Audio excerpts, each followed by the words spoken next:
1 2, check.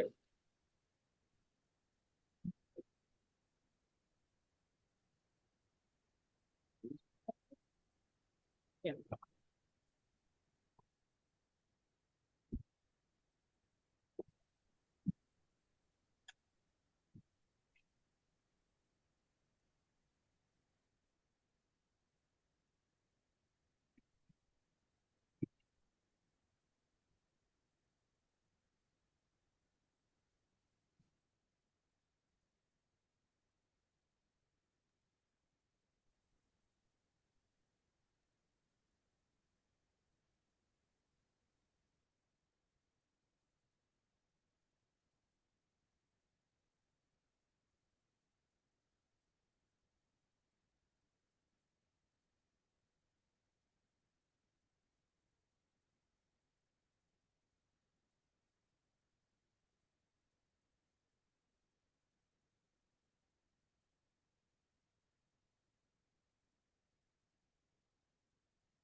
Good morning, members of the media and viewers and listeners.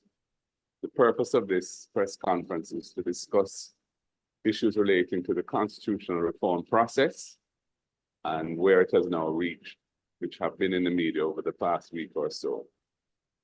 The matter at hand is one of intergenerational importance to our country. Jamaicans will have to live under the new constitution for generations to come. We have a solemn duty to ensure that the new constitution is appropriately balanced and will protect the rights of our people and the democracy that guarantees our freedoms. Therefore, due care and attention must be given to the proposed changes that will be put into any new constitution. And as the opposition, we have a particular responsibility to be vigilant in this regard. The process of reform must be fully open and transparent. The Constitutional Reform Committee, or CRC, has issued a report, and it must be immediately shared with the public. It cannot be hidden away and only known by its members and by the inner reaches of government. Indeed, the public should have been empowered to review and comment on the reform proposals as detailed in that report, so that the public's views on the specific proposals could be considered by the committee before the report was sent to cabinet. In my view, the reform process has been flawed. It should have been preceded by intense public education on the existing constitution so that the people of Jamaica would have been informed as to what now exists and where the changes ought to come. The reform process should have been genuinely open to a fresh look at the kind of constitution that Jamaicans want to have in the 21st century, rather than limiting ourselves to positions that were agreed some 30 years ago in the 1990s. The terms of reference of the reform should themselves have been open to consultation and consensus, rather than being narrowly dictated by the government. As a result of how it's happened, the decision made by the government to implement positions agreed by the two political parties some 30 years ago, when Jamaicans who are now up to 50 years old have no role in or awareness of those discussions, is an untenable process for seeking engagement and participation in the new constitution by our people. As a result, the reality is that the public consultations which have occurred have really had little significant impact on the contents of the proposals in the CRC report, which has gone to Cabinet yesterday for approval. The wide-ranging desires and concerns of the public for Jamaica's constitution have not found their way into any significant reform proposals in that document. From the outset, back in June or July of 2022, before any Constitutional Reform Committee was appointed, I wrote to the Minister of Legal and Constitutional Affairs to make it clear to the government that for us in the People's National Party, final and full decolonization is a fundamental issue of access to justice for the Jamaican people and of national sovereignty. I have been open and consistent on this position throughout the process since then. Indeed, it is not a Mark Golding position. It is a position of the People's National Party. And we have been consistently trying to move Jamaica in this direction for decades, as you know. Our position is that time come to leave the British monarchy in full, once and for all. When Jamaica is moving out of the King's Yard, we cannot have 1 foot in and 1 foot out of the yard. That would leave us neither fish nor fowl in another man's yard. That can't work. We will not support a phased approach to dealing with the matter of full decolonization, because the phased approach does not guarantee its attainment. It may never happen if we do it that way. The arrangements for access to our people's final court need to get away from visa requirements. We need to get away from rules of court that are in conflict with and whittle down our constitutional rights of appeal. We need to get away from the exorbitant costs of appealing to a final court in London. Ladies and gentlemen, an appeal to the final court can cost taxpayers of Jamaica, in a case involving the government, of over $130 million for one appeal. That is unsustainable and a waste of taxpayers' resources, given where we are in terms of our institutional arrangements regionally. We must move away from having our constitution interpreted by a colonial-era court comprised of judges in the UK who have no first-hand knowledge of Jamaican culture and conditions. We must move with full confidence in the Caribbean Court of Justice. It is an institution of excellence that has been designed to be both independent of political influence and accessible to our people at an affordable cost. It is a regional institution that Jamaica helped to design and establish. It is fully funded by a trust fund to ensure its protection from external influences. And our people, the Jamaican people, helped to pay for that trust fund. Jamaica is still awaiting Prime Minister Andrew Holness's clear position on the issue of moving away from the Privy Council to the Caribbean Court of Justice as our final court of appeal. From last October, the minister promised that Mr. Holness would soon be making a statement clarifying his position and the government's position on this. 3 weeks ago, I discussed the matter with Mr. Holness behind the Speaker's chair in Parliament, and he said he would be considering the matter, which he understood to be of great importance to us, and that he would let us know where he stands. I didn't hear from him, and I wrote to him a week ago, once again, requesting him to make his position known. Jamaica still has not heard from its Prime Minister on this fundamental issue. Ladies and gentlemen, the People's National Party cannot sign off on a report that does not facilitate us moving forward with a bipartisan approach based on consensus around the new constitution. We as opposition are also concerned about several of the reform proposals that are in the CRC report that has been taken to cabinet, which we regard as problematic in several respects. And I will mention some of those now. As it stands, the report would enable the government of the day, and this is not about the current government or a future government. This is any government going forward once we have a new constitution.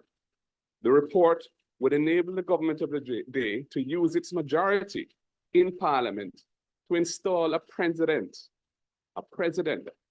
head of state of the government's choosing, in circumstances where there is no consensus with the opposition as to the appointment of that individual as president. This is unacceptable.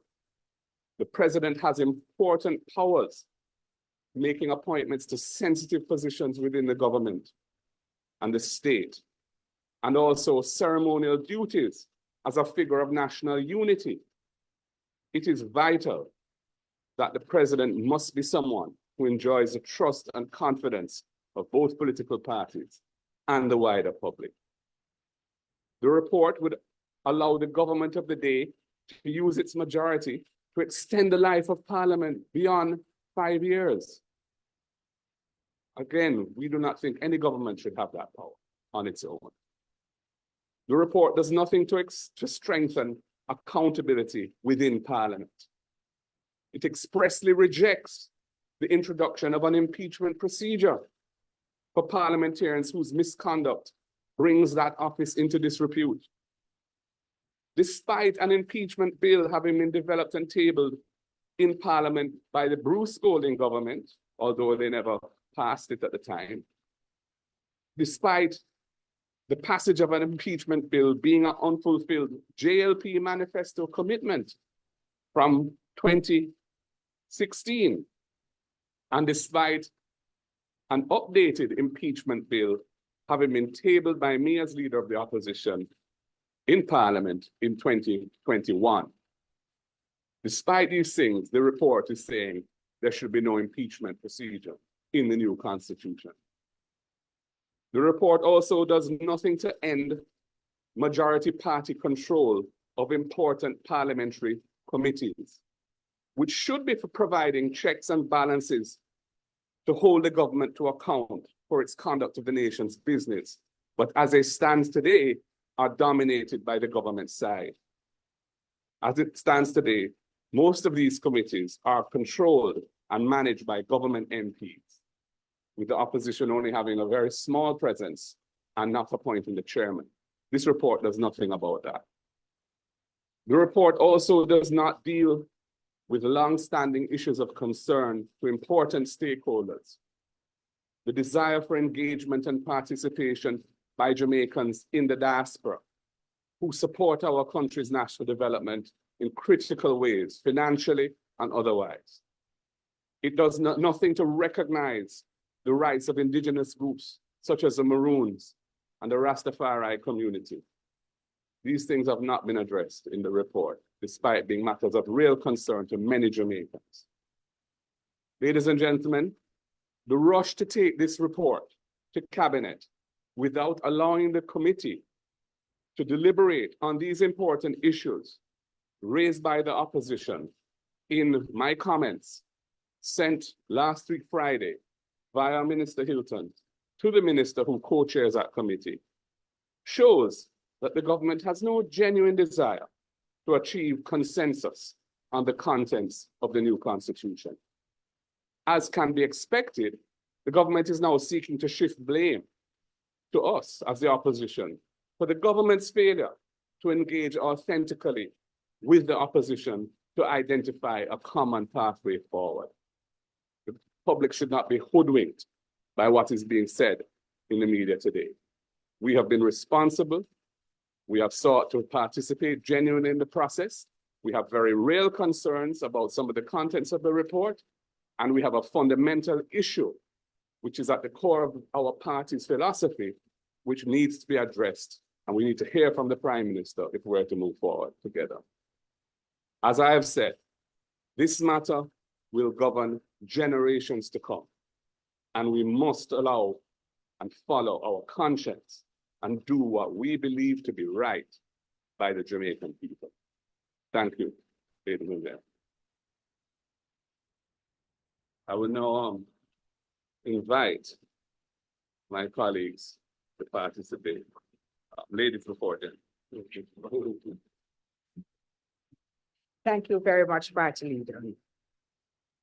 So I want to say to all of you, to the media here present, and those of you Jamaicans who are watching this broadcast, that the People's National Party is totally committed to the process of constitutional reform. It was Michael Manley who in 1977 established a division under the Minister of Justice for exactly that purpose. And as a young woman, I was one of those persons who went to the highways and the byways, to church halls, to schools, discussing with the people how they wanted to see their constitution emerge and getting their views on what a new constitution should look like. At that time, it was very clear that our emphasis was on delinking from the monarchy and recognizing ourselves as a true proud Jamaican nation. Now, this reform process on which we have embarked sets as the framework the 1995 commitments from that Joint Select Committee. There have been issues raised about that. Young people, and I speak to a lot of them, complain that they were not born then and that they would like to have a say. And I think that is very important. But I will also point out that even then, that committee understood that we had to leave the Privy Council and that once we had a regional court, that court should become our final court of appeal, our apex court. So let us now look at the sequence that has led us to speaking to you today. From June last year, the leader of opposition made it clear that he was not going to participate in any committee unless we had an agreement about the CCJ. June 2022, and no members were named. In an attempt to resolve it, a Vale Royal talk was organized by the church. The church was really we had it at church premises, Leader, you'll recall, and they were instrumental in bringing us together. That meeting was very fruitful, and we left with the leader of opposition appointing myself and Anthony to sit on the committee and appointing Hugh Small as a nominee. We recommended it to them. So that I make this point because I want to show what discussions can do to arriving at consensus and how problems which look insurmountable can be overcome if we are willing to talk. And in this matter, I called at a public consultation in Mandeville in May 17th.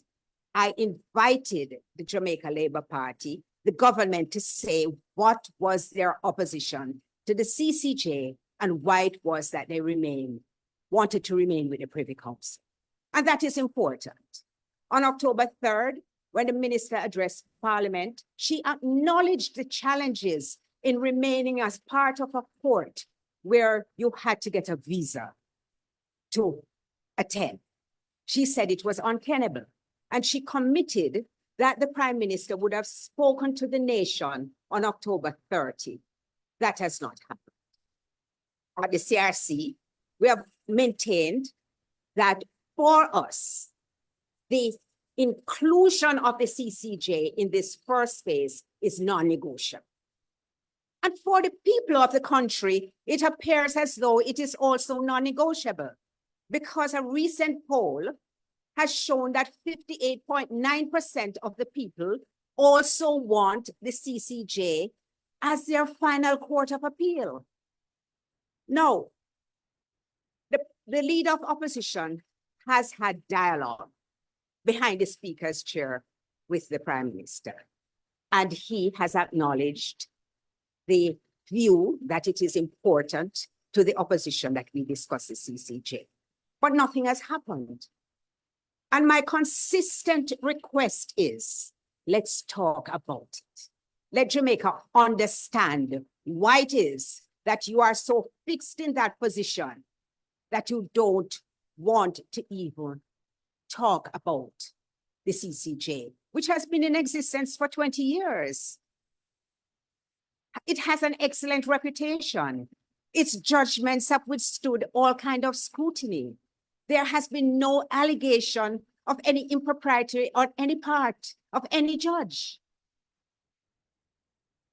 I will also say this finally.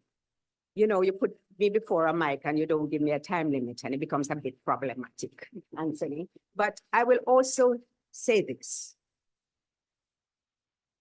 It is not conceivable to me that we could be at a table representing the People's National Party and not have the opportunity to discuss what is going into this report with the leader and the representatives. He has a team with whom he works.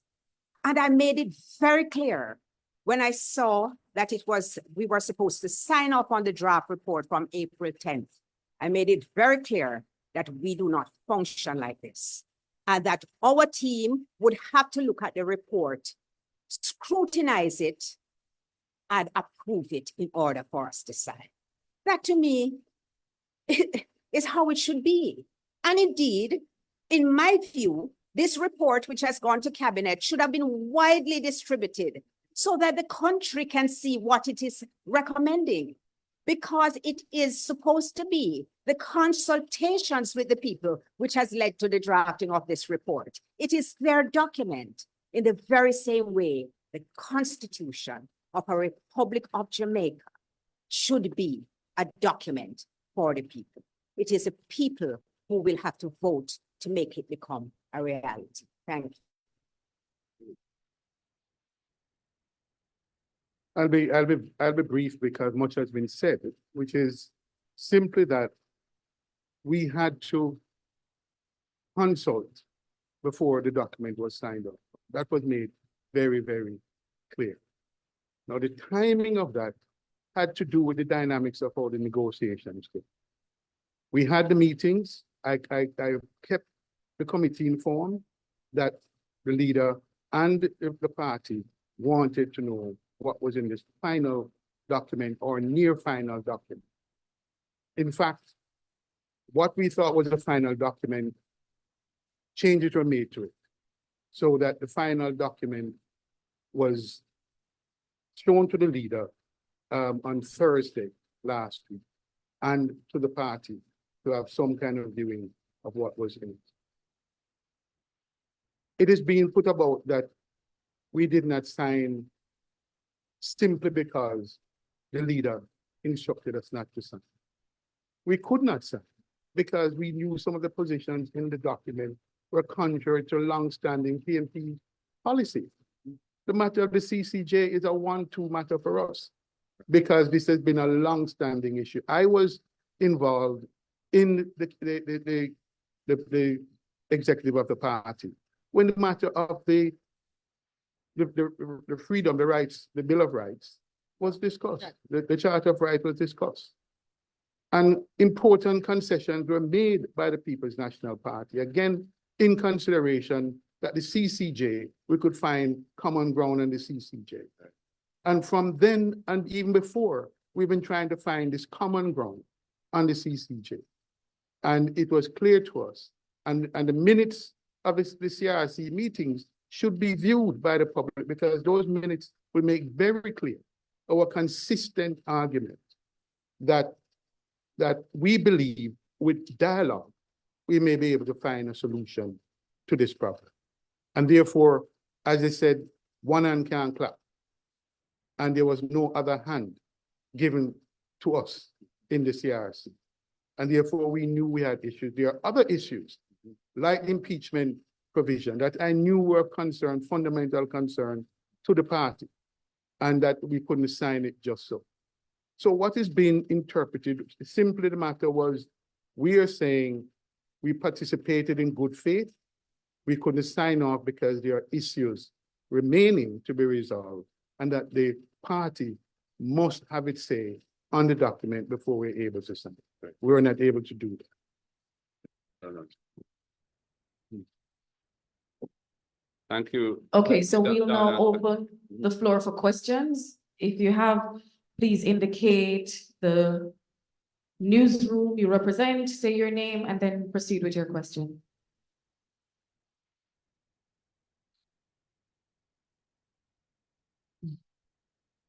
Morning, Kimon Francis from the Gleaner. Opposition leader, I know that you mentioned the Prime Minister needs to state his position and provide clarity.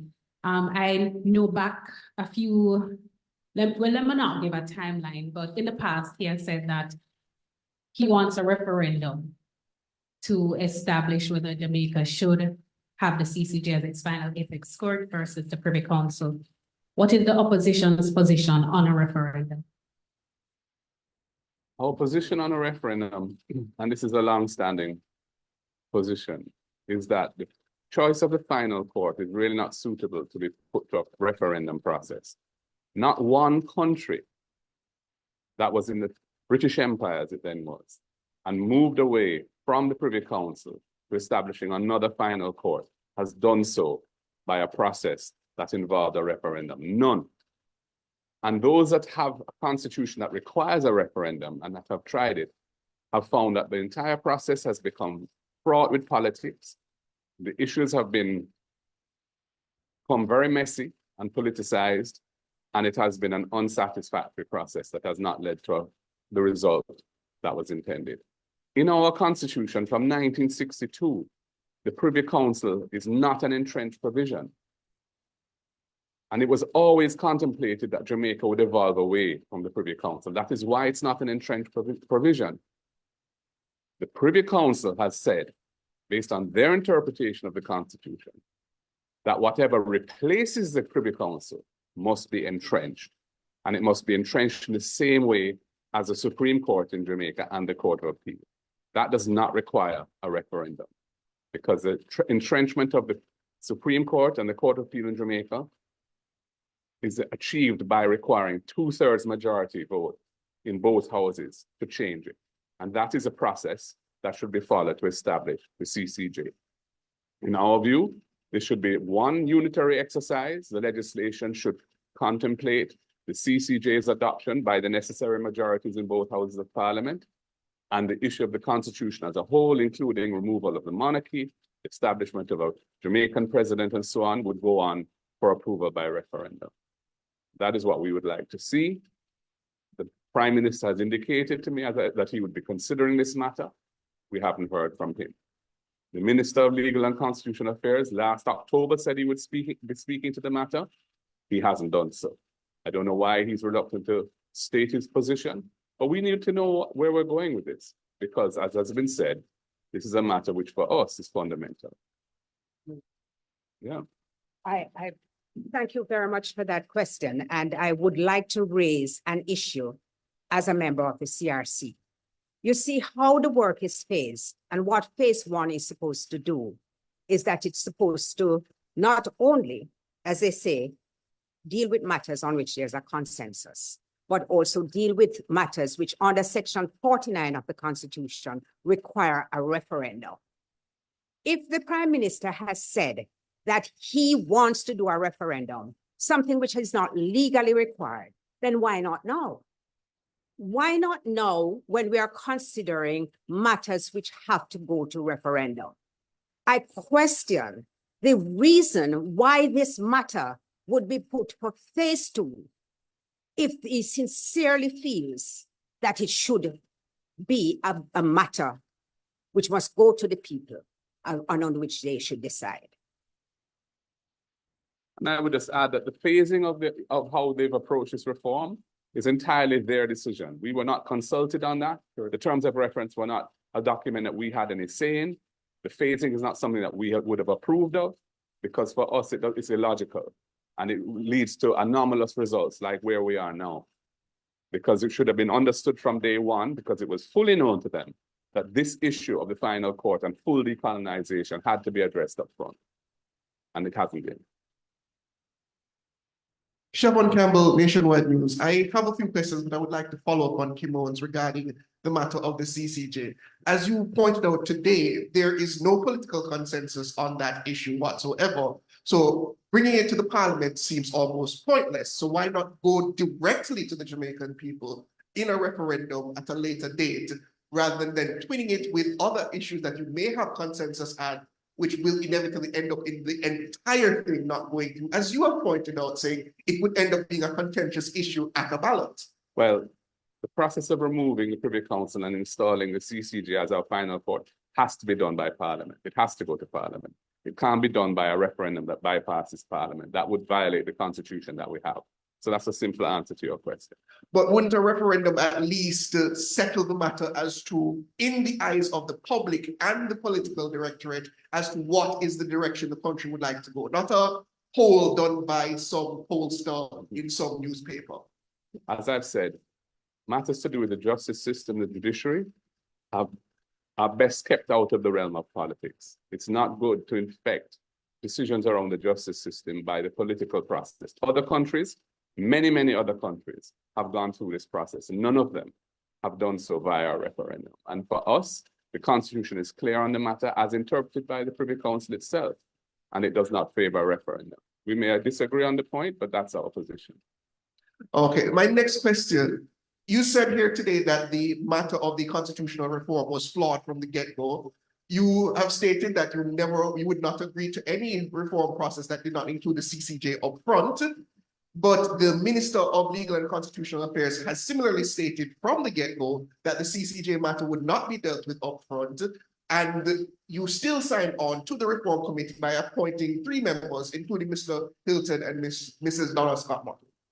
Well, first of all, I didn't appoint 3 members. I appointed 2 members. I also suggested to the government that the committee needed strengthening, because I wasn't happy with the configuration of it. And I suggested that they consider Hugh Small, King's Counsel, to strengthen the committee. And they accepted that, and they appointed Hugh Small to the committee. That is how Hugh became a member of the committee. Yes, I am aware of the minister's position that there was not consensus around how to deal with the CCJ. We could have said at that point we weren't going to move forward at all.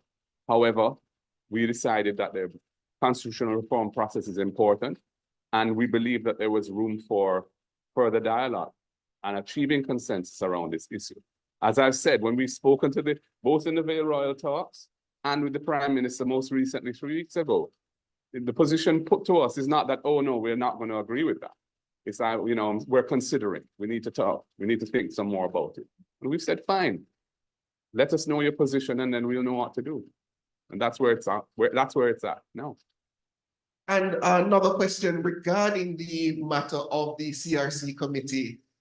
This whole issue of whether Jamaica signs on to the CCJ or not, considering the importance of transitioning from a British monarchical rule to a republic, is it worth the essential destruction of the entire process to require a red line be the CCJ and final appellate court? Absolutely necessary. We're not in favor of a phased approach to decolonization. We're not in favor of having 1 foot in and 1 foot out of the King's Yard. We must either be in or out. Can't be neither fish nor fowl. Time come to deal with this matter once and for all. That's our position. And if the matter is not dealt with once and for all, are you comfortable with it being pushed on another decade, 20 years? Generations are going to have to live with this. Jamaican people should have access to justice now to their final court. It's been denied them from slavery to now. Very few cases go to the Privy Council from Jamaica each year.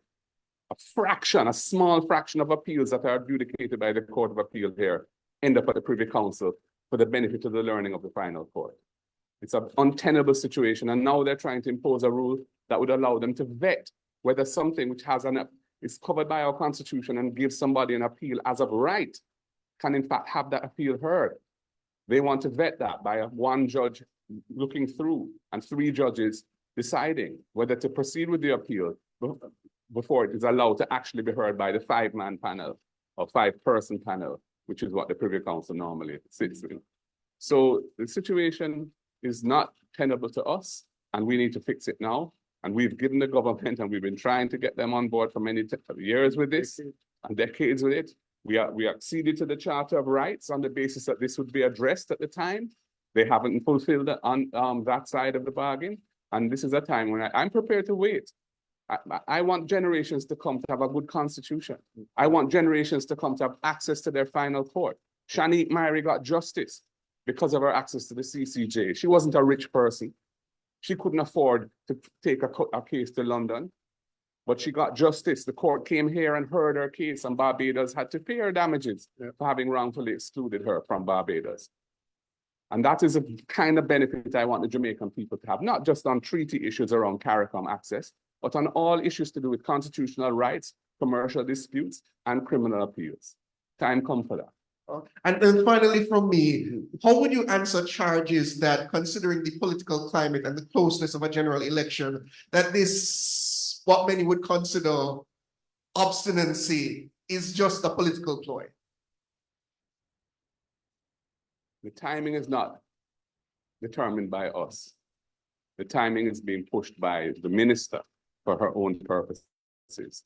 If she wants to go into a referendum process in the run to a general election, she'll have to answer to her own party as to why that is, especially when they're behind in the polls. For us, this is a fundamental issue of governance affecting future generations on an issue which we think is fundamental to who we are as Jamaicans and where we have come, how far we have reached as a people, as a proud people, the people of Marcus Garvey, the people who Bob Marley sung for, and that took it to the world. Time comes for us to believe in ourselves and in the institutions that we helped to build and to design optimally so that they can serve the people of the region and to serve the people of Jamaica in particular. So this is not about, I don't see this as deriving any political benefit for me or us. I don't see where that is in this. This is about principle.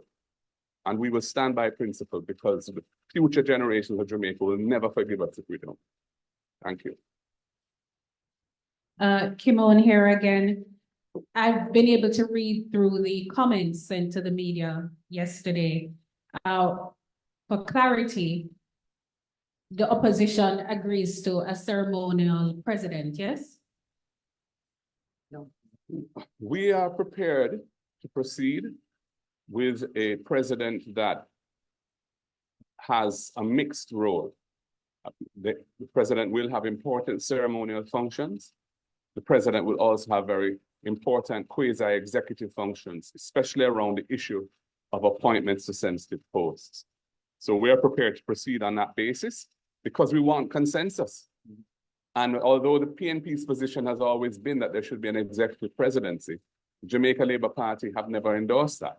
And we realized that we would never get anywhere unless we were to adjust our position. So we're prepared to live with the model that is being proposed, subject to some refinements, which I have pointed out as being necessary in the comments that I have made on the final report, which were released to the media today, which are fundamental and very important. But those are issues which I think could be resolved by further discussions. So yes, we're prepared to live with that model for the time being. Some questions coming in online. First question, what happens from here now that the report has been submitted and considered by cabinet? Well, I would say that the ball is in the government's court. You know, I've written to the Prime Minister. I've asked him to let us know what his position is on this issue, this fundamental issue for us. He has not yet responded, and I await his response. If they want to push forward without the opposition on board, they can do so. We can't stop them from pushing forward, but we know that when it comes to Parliament, we have a responsibility, and the Constitution gives us certain powers. And we will be exercising those in due course if we can't arrive at consensus. So it would be best, I think, to make haste slowly, bring us back to the table and try to resolve these issues so we can go forward together. Second question, has the document been signed by all other members of the CRC other than the PNP? No, because Mr. Hugh Small has not signed it either. He has grave concerns about the procedure and the way it's been, what has taken place, and he's not happy. Because the fact of the matter is this report has, I was only allowed to see it at the last minute. And it was given to me on the basis that it couldn't be shared with anyone, in a very restricted basis. And given the importance of this report, and it represents the culmination of over a year's work involving public engagement, it's quite wrong that this report should be treated in that secreted way. And that is why today I've called for its release to the public so they can see, and they can also make sense of the comments that I have made, because in order to understand the fullness of my comments, you need to see the final report, because it makes reference to specific provisions in there. Will the PNP, as members of the CRC, request a reopening of committee work rather than allowing a draft bill to go to Parliament only to be defeated? I think it would make sense for the government to bring this issue back to the table so that the issues which have been raised on the report itself can be properly thrashed out and hopefully resolved in a way that we can endorse. And also that we are trying to achieve consensus around the issue that we think is fundamental to the way we're proceeding.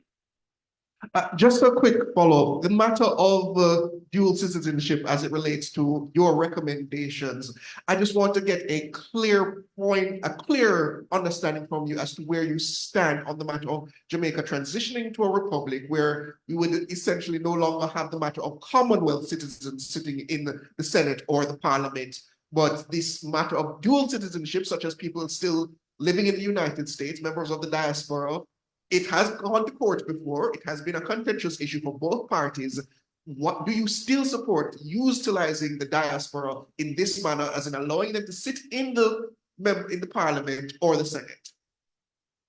The issues that went to court after the 2016 general election, 2007 general election, were as a result of what the Constitution now says. And the Constitution now doesn't allow anyone to be either an MP or a senator unless that person is a Commonwealth citizen who has been ordinarily resident in Jamaica for at least a year. And there were a number of candidates, as you know, who were not compliant with that. They were citizens of countries that are not in the Commonwealth. And that is why those matters ended up in court. At the time, many people felt that these provisions were out of date and should be revisited.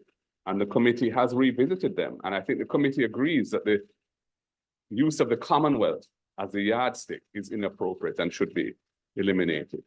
My personal position is that as long as the person is a Jamaican citizen, it should not matter if they also have another citizenship, because so many of our people travel extensively, live from time to time abroad, want to come home in due course. Many of them have aspirations to do that, but they may be citizens of the country that they've settled in, whether it be temporarily or permanently. And I think it's wrong to exclude them from the eligibility to serve if the people want to vote for them, or if they, in the case of the Senate, the leaders of either the Prime Minister or the leader of the opposition wishes to appoint them. So my position is that this dual citizenship should not be a bar to service. That's my own view, and I think the party will continue to have discussions on this, because as I've said, this issue we've not had an opportunity to really discuss it, because we didn't know what the specific reform proposals were until this draft report emerged, and then permission was very latterly obtained to share it even with me as leader of the opposition. So, but that is the position that we have put forward, because we think that it's appropriate, given the nature of the Jamaican society, where roughly half of our citizens live outside our physical boundaries and are so fundamental to the life of the country, both from the point of view of the social safety net that they provide, the balance of payment support that they provide. We got through COVID after the collapse of the tourism industry, largely because of the support from the diaspora, where we didn't have a balance of payments crisis. We didn't have a foreign exchange crisis. So I think it's appropriate to allow them. The question of residency needs to be resolved. as to whether you're going to have a residency requirement in order to run.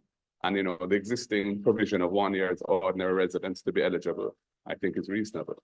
In terms of the Senate, we could consider waiving that requirement to allow 1 or 2 persons from the diaspora to sit on the Senate, even if they are not resident here. But these are the kind of issues that need further discussion at the committee.